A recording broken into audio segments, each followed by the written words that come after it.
Sur l'arsenal de Toulon, on s'active. Une frégate de la Marine nationale s'apprête à quitter la rade. Dans quelques heures, plus de 100 marins quitteront la terre ferme pour 50 jours de mission. Des cuisines à la salle des machines, du pont à la passerelle, chacun sait parfaitement ce qu'il a à faire. À bord d'un bateau, tout le monde a une responsabilité. Du matelot jusqu'au commandant, chacun a sa part de travail. Et donc, sur un terrain de rugby, nous avons les mêmes choses. Et c'est pour ça que nous essayons de promouvoir la pratique de ce sport au sein des équipages.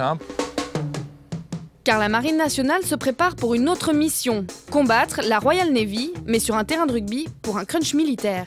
Nous, on a l'état d'esprit, on joue pour gagner, quel que soit l'adversaire, le but c'est de gagner.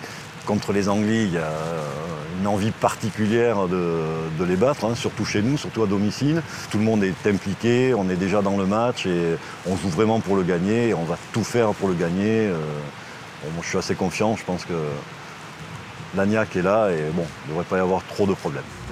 C'est la veille du match et l'événement n'est pas pris à la légère. La preuve, l'entraînement a lieu dans l'enceinte du mythique Stade Mayol. Cela fait maintenant 10 jours que le RCMN, le rugby club de la Marine nationale, s'est réuni pour une ultime préparation. Ouais, c'est bien les gars, bien, parfait. L'équipe fonctionne comme une sélection nationale, les joueurs jouent en club tout au long de l'année et sont convoqués pour des stages avec la Marine nationale.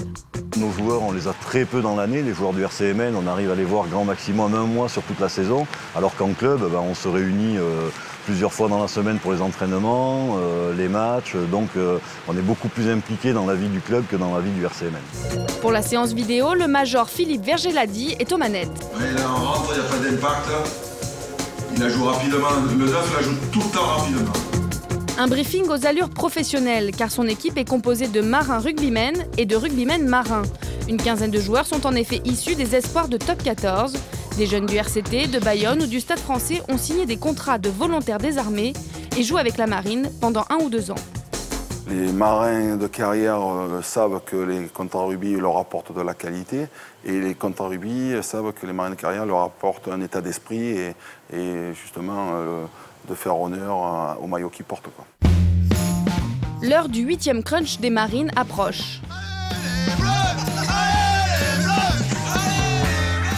Cette rencontre existe depuis 2005. À l'époque, le chef d'état-major britannique lance un défi à son homologue français. L'idée, célébrer le bicentenaire de la bataille de Trafalgar. Contrairement à l'équipe de la Royal Navy qui est centenaire, la Marine nationale se crée un club.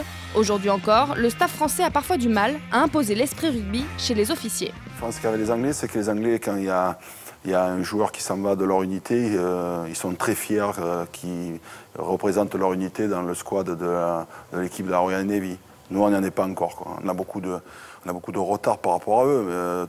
Les chefs de service au commandant sont un peu frileux de libérer nos joueurs. Parce que c'est vrai que le rugby est un sport de contact et de temps en temps, il peut y avoir des blessures, mais bon, pas plus que dans d'autres sports. Pour le coup d'envoi, un parrain de luxe, Johnny Wilkinson. L'abordage est lancé. Alors que les occasions d'essai se multiplient à bâbord comme à tribord, les habitués de Mayol savourent ce match pas comme les autres.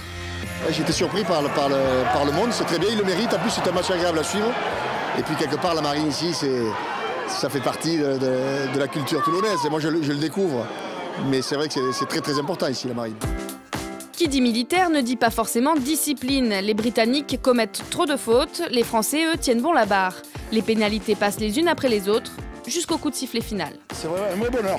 C'est un vrai bonheur parce que on nous donnait tout le monde perdant.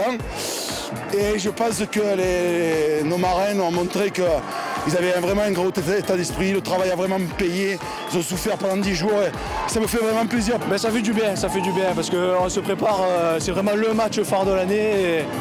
Voilà, c'est mission accomplie, voilà, ça soulage. C'était un champ de bataille. Alors, on a de moins en moins de conflits, heureusement, mais le sport reste le meilleur moyen de préparer les soldats en général. La marine a choisi le rugby comme sport phare et elle ne s'est pas trompée. Score final 24-3 et les cœurs des marins chavirent. Pour le coach, le staff et les joueurs, cette victoire c'est un peu plus qu'un crunch gagné. C'est aussi la preuve qu'ensemble, la Marine nationale et le rugby tiennent le cap.